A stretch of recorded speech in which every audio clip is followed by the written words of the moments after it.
So welcome to Jumbo IS and welcome to the first lecture of this lecture series called Prelims Powerplay 2026. Now through this lecture series, we will revise our entire syllabus for UPSC for Prelims examination 2026. Okay. So if you will follow this lecture series in its entirety till your Prelims examination, you would have revised your entire UPSC syllabus. Okay. Little by little. Because I'm only demanding 1 hour of your day. That's it. Just 1 hour of your day and you will revise the entire syllabus. Just follow this lecture series till the end. Okay. Now just watching this lecture, well, that won't do the job. Just after watching this lecture, you have to revise it, memorize this lecture through the notes provided by us. Okay.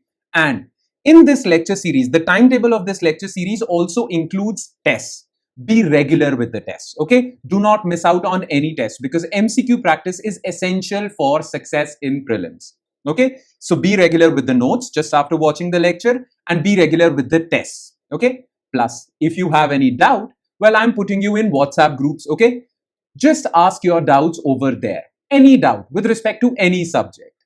Okay, now the thing is, this lecture series would come on YouTube. That's for everyone to see. But for notes, for tests, and for WhatsApp doubt sessions, well, you have to register for this course. Okay, the registration details are given in the comment section below. But if you find any problem, if there is any question as to how to register, well, just WhatsApp us on the number that is also given in the comment section. Okay. So in the comment section, I have provided with all the registration details, how you can register for this course. And if there is any problem, just WhatsApp us.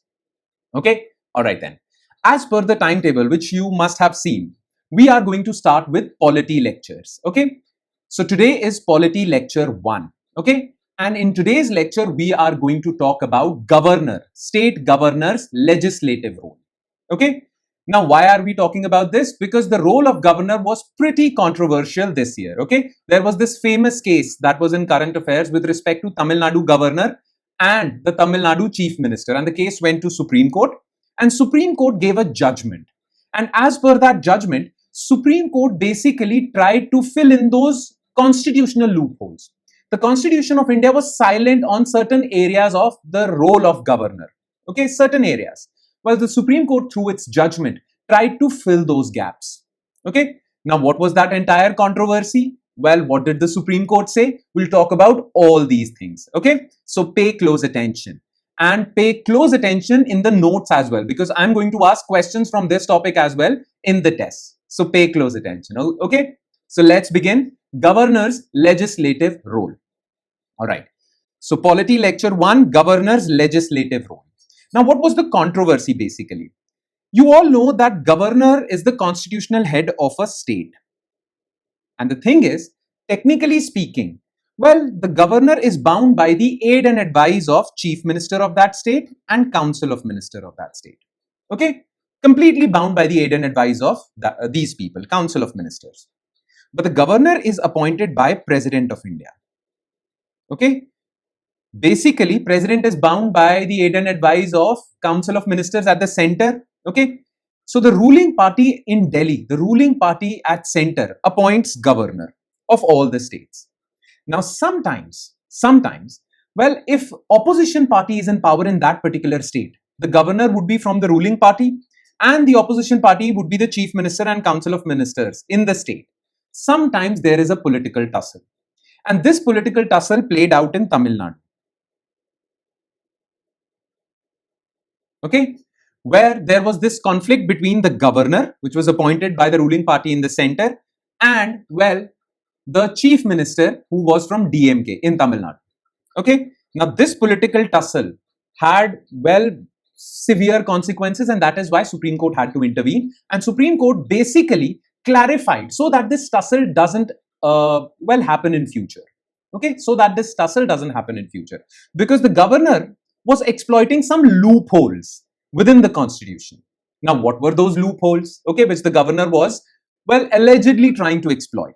And how did Supreme Court give clarity on those loopholes? We'll talk about all these things. Okay, so first let's talk about governor. Okay, some basic facts about governor. Okay, now Article 153 of the Indian Constitution, remember this. Well, Article 153 basically establishes the office of governor. Okay, so of the Indian Constitution states that there shall be a governor for each state. So every state in India will have a governor. This is mandatory. No state can do without a governor. This is Article 153. Okay. But Article 153 gives us some flexibilities. Okay. Article 153 says that the same person can be appointed governor for 2 or more states also. But every state shall have a governor. Okay. He or she shall be the constitutional head of the state. Clear? And Article 153 mandates a governor for every state. So these are some of the facts that you should know about governor. By the way, one more fact. Well, governor shall be appointed by the president of India, every governor. And president is bound by the aid and advice of prime minister and his council of ministers. So basically, prime minister and his council of ministers are appointing governors in each state. Okay. Now listen to me very carefully, because now we'll talk about those constitutional loopholes. Okay. Technically speaking, governor is bound, because governor is constitutional head of the state. Governor is bound by the aid and advice of the elected government in that state, which is the chief minister and his council of ministers. Okay. So in Tamil Nadu, the governor was appointed by central government, but he is bound by the aid and advice of chief minister of DMK in Tamil Nadu. Okay. He's bound by the aid and advice of MK Stalin and his council of ministers. Right. That should be the norm. Clear? But constitution has some loopholes. So let's talk about those loopholes. These loopholes start with Article 163. Now, what does Article 163 of the Constitution says? Hear me out carefully.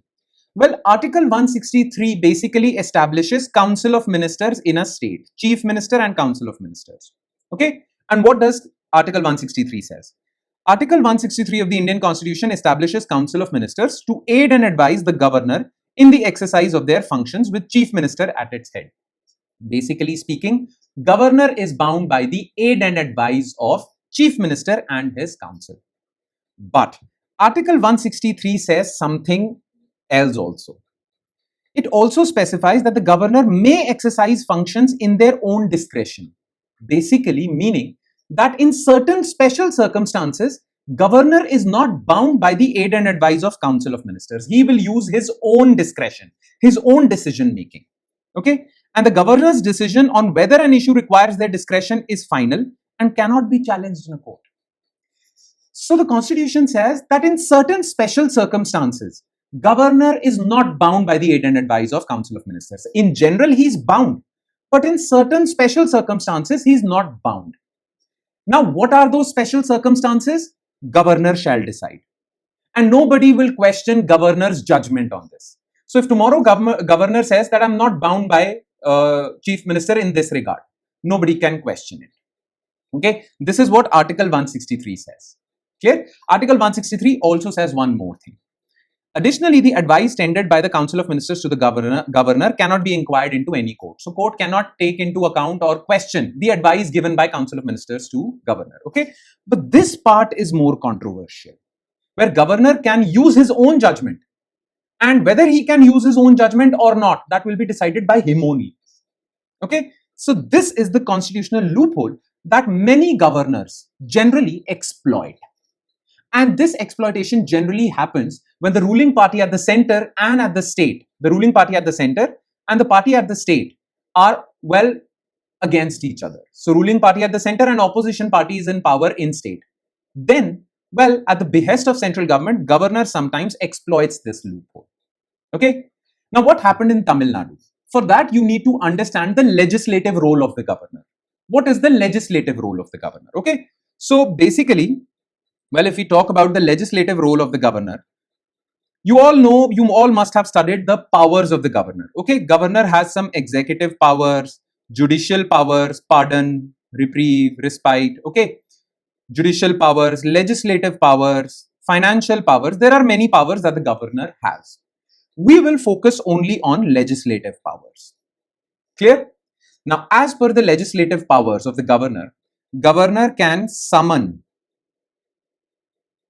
or prorogue state legislative assembly, the house. Okay. The governor can basically pass ordinances if the house is not in session. Okay. The governor also basically, well, gives his address annually, which is known as motion of thanks. That is there with president also. Right? Plus, no bill passed by state legislative assembly shall become a law if the governor has not given his assent. Only after his assent, the bill becomes a law. Okay. Now our constitution has explained this assent procedure also, how the governor will give his assent. And this is where the controversy lies in this particular Tamil Nadu case. Okay. Now, when a bill is passed by state legislative assembly, the governor has following options. Okay. So let's talk about governor and bills. So Article 200 of the Constitution deals with governor's role vis-a-vis bills passed by state legislative assembly, state legislature. Okay. Article 200 says that the governor has following main options when presented with the bill from state legislature. Okay. Number one, he will grant his assent. Okay. He will give his assent and the bill becomes a law. Clear? Mostly this happens on the aid and advice of Council of Ministers. Everything happens on the aid and advice of Council of Ministers. Okay. So when the governor grants his assent, it becomes a law. But if the governor is in no mood to grant his assent, well, he can exercise following options. Okay.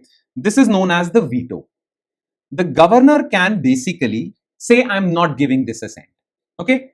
That means he has given his veto. He is not signing it. This is known as absolute veto. Okay. Absolute veto. Clear? So governor can do this. Generally, governor does this on the aid and advice of Council of Ministers only. When Council of Ministers say that don't give your assent, he will not give his assent. Okay. So this generally happens on Council of Ministers aid and advice. Clear? Second is suspensive veto. The governor will say, the governor will send this bill back to the House for reconsideration. Okay. So the governor will say that I find some problems. Okay. In this bill, please look into the matter, and he will send that bill back to the House. If the House repasses that bill, then the governor has to give his assent. But he suspended the passage of that bill for some time. That is why it is known as suspensive veto. Clear? And the third option is known as pocket veto. If the governor is of sinister mind, okay, if the governor feels that I can't give absolute veto, I can't give suspensive veto, okay, I have given suspensive veto, but they have passed this bill again. So what does the governor do? Governor neither denies his assent, neither gives his assent. He suspends it. Basically, he does nothing. The bill is pending on his office table, he does nothing. This is known as pocket veto. Basically, the governor has not passed the bill and put it in his pocket till eternity. So these are the three options under veto. By the way, the Supreme Court in its recent judgment has given its judgment on pocket veto. Okay, we'll talk about this. Clear? And the last option that the governor has is, well, the governor can give that bill or pass that bill to the president for his consideration. When the governor does that, well, now the ball is in president's court. Now, only after president's assent, the bill will become a law. So if the governor feels that this bill requires consideration of the president, so he will give that bill to the president, and then the president will decide. Now, the president has following options. He can either give his assent, okay? He can either withhold his assent. He says, I'm not giving my assent, okay? That's it. The bill dies there. Or he can basically send it back to the House for reconsideration. Suspensive veto, basically. Okay. Now the House has to reconsider it and repass it within 6 months. This part you should remember. But if the House repasses that bill, okay, earlier the governor was bound to give his assent. The president is not. If the House repasses that bill, the president is not bound to give his assent. He can again resend it. Okay. So the president is more free. But once the governor passes the bill to the president, now it is between the House and the president. The governor is out. Clear? Now listen to me carefully. Our constitution specifies certain conditions where the governor has to give the bill to the president. Okay? The governor has to. What are those conditions? Okay? Just remember this. The governor has to give the bill to the president in certain cases. What are those certain cases? Well, the certain cases are as following. If the state has passed a bill that basically reduces the power of state high court. Okay, if a bill derogatory towards the power of high court under Article 200, it has to be given to the president. So this is one. The bill is related to restrictions on interstate trade, commerce and intercourse. If there is a bill which restricts interstate trade, then as per Article 304, it will go to the president. Bill relating to a subject enumerated in the concurrent list, if the bill is inconsistent with the union law. So as you all know, in concurrent list, if there is a subject, both center and states can make a law. But what if the union has already made a law, and now the state has made a law which is against that union law? So the governor will send that bill to the president, and if the president gives his assent, then the state law will prevail. So in this case, okay, well, all money bills, financial bills during financial emergency will go to the president. Okay, and if the state is passing a law under Article 31A, which is basically related to acquiring estates, abolishing zamindari, or Article 31C, basically trying to implement certain directive principles mentioned under Article B and 39B and 39C. If the state law is trying to implement it and the state doesn't want this law to be challenged under fundamental rights, okay, then it has to be signed by the president. So these are the cases where the governor has to. But the governor in his own discretion can also send any other bill to the president. Apart from these things, the governor can send all the other bills also to the president in his discretion, and nobody can question it. Why? Because Article 163 says governor in his own discretion can use his discretion. He uses that discretion and passes it to the president, and nobody can question it. Okay, this is the constitutional provision. Now, as far as the mandatory provisions in the constitution are concerned, there is no controversy. The controversy lies in discretion. And that's what happened in the case of Tamil Nadu. So what happened in Tamil Nadu? Okay. So the Tamil Nadu case. Between November 2020 to April 2023, Tamil Nadu State Legislative Assembly passed 13 bills. Okay. What did the governor do? Governor was appointed by ruling party at the center. Okay. And Tamil Nadu, well, DMK was in power. Just remember this. Both these parties are, well, opposed to each other. Of these, 10 were either withheld or sent back to the assembly by the governor for reconsideration. So the governor sent it back to the assembly. Okay. The assembly repassed it. Now the governor has to give his assent. Right? But what did the governor do? After repassage of that bill, governor reserved it for the president. Basically, the idea was not to allow these bills from getting passed. So the governor was trying to delay it. First, he sent it for reconsideration. Okay. Then, after reconsideration, when the bill was passed again, he reserved it for the president. When the assembly repassed them without any material changes, the governor reserved them for president instead of giving his assent, which he has to as per the constitution. But governor reserved it for the president. Okay. Now, this was something that the Tamil Nadu government did not like. As per the convention, as per the constitutional democracy, parliamentary democracy we follow, governor is bound by the aid and advice of Council of Ministers. But over here, the governor is not allowing the government to run and pass the laws it deems fit. Now, the laws are passed by the elected government, right? They have all the right. They are people's government. But the governor is trying to delay it because there is a constitutional loophole. So, in response, the Tamil Nadu government filed a writ petition challenging the governor's prolonged inaction on the important bills. The court held that governor's inaction reserving the bills after repassage was legally invalid. Therefore, the Supreme Court used its powers under Article 142 and called these bills deemed to be passed. So, these bills were delayed by governor. Supreme Court said they are passed. We are assuming that the governor has given his assent. The Supreme Court used its power under Article 142. Now, we'll talk about Article 142 in detail. So, hold that thought. But as per the Supreme Court judgment, first of all, Supreme Court passed all these 13 bills, assuming governor's assent, though the governor did not give his assent, assuming governor's assent. Okay. So, these 13 bills were passed. Clear? Plus, in its judgment, Supreme Court also gave certain other points so that this situation doesn't repeat itself. Okay, so the Supreme Court basically gave all other guidelines so that this situation doesn't happen again. First of all, it passed these 13 bills, then it gave its way forward so that this situation doesn't arise again. Okay, so what was that way forward? Okay, Supreme Court judgment. So first of all, Supreme Court said there is no pocket veto. Okay, you can't have pocket veto. You remember pocket veto? The governor will not do anything, neither give his assent because he can't withhold his assent. So he will not do anything and keep the bill pending till eternity. So the Supreme Court said there is no pocket veto. Okay, and in fact, Supreme Court gave timelines. okay, that you have to take action within 1 month, 3 months, 1 month, okay. There is no pocket veto. So pocket veto is out, and the Supreme Court gave timelines to the governor. Okay, now what were those timelines?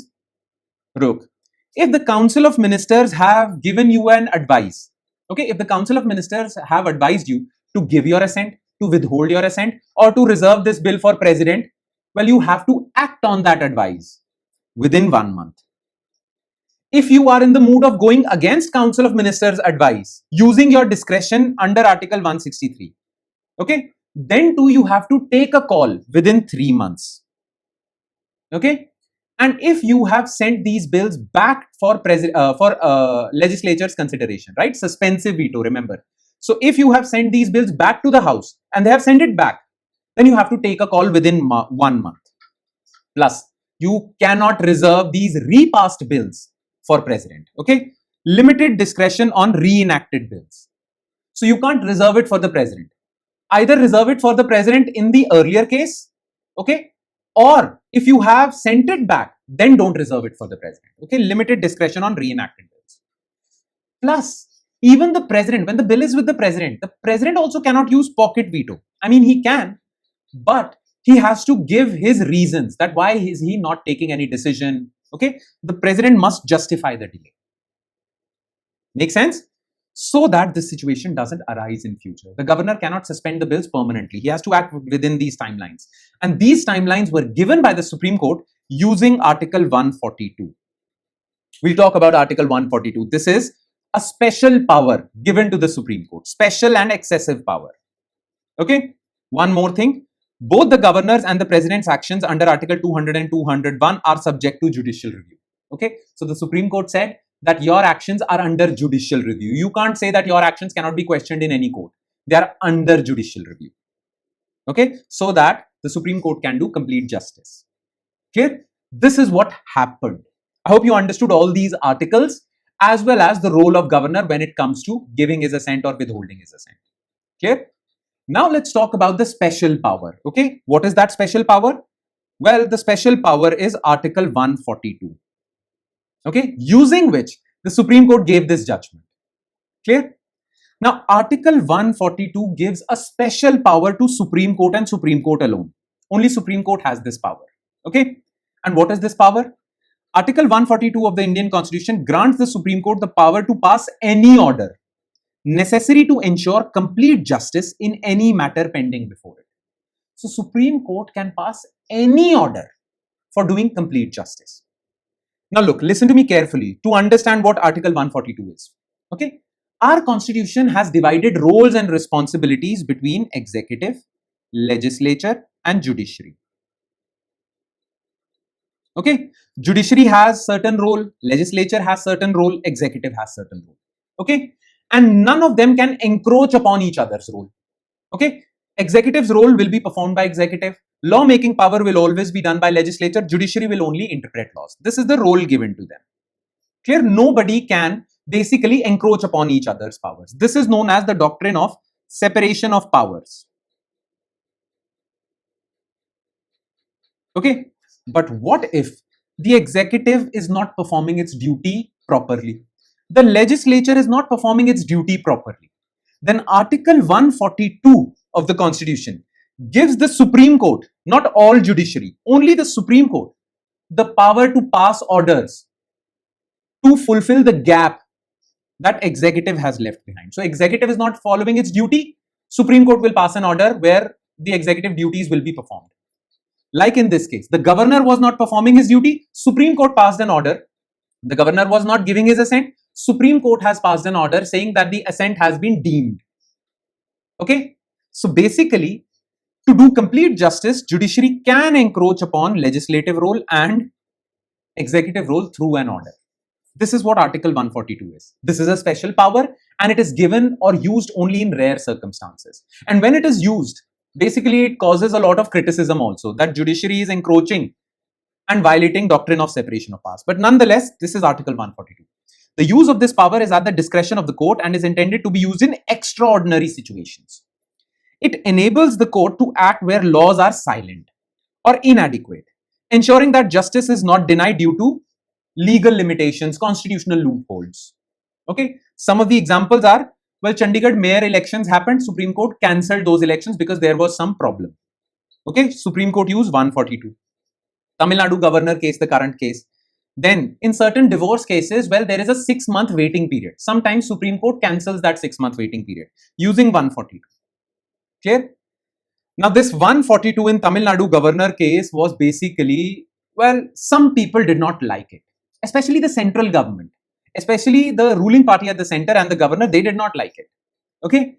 And they basically said that usage of Article 142 is judicial encroachment. Judiciary assuming the role of executive and legislature. Clear? So that is why Article 142 is also criticized. Why is it criticized? Criticism of Article 142, you should be aware of this. First of all, many people think of it as judicial overreach. Critics argue that the broad and undefined nature of complete justice, the word complete justice, could mean anything, could lead to judicial overreach. And the second is, there is a debate about whether stricter guidelines or amendments are needed to define the scope of Article 142. There should be some guidelines to tell Supreme Court when it can use Article 142. Currently, Supreme Court can use Article 142 anytime. So this is one criticism. Okay. Now, like I said, well, the central government was not happy with it.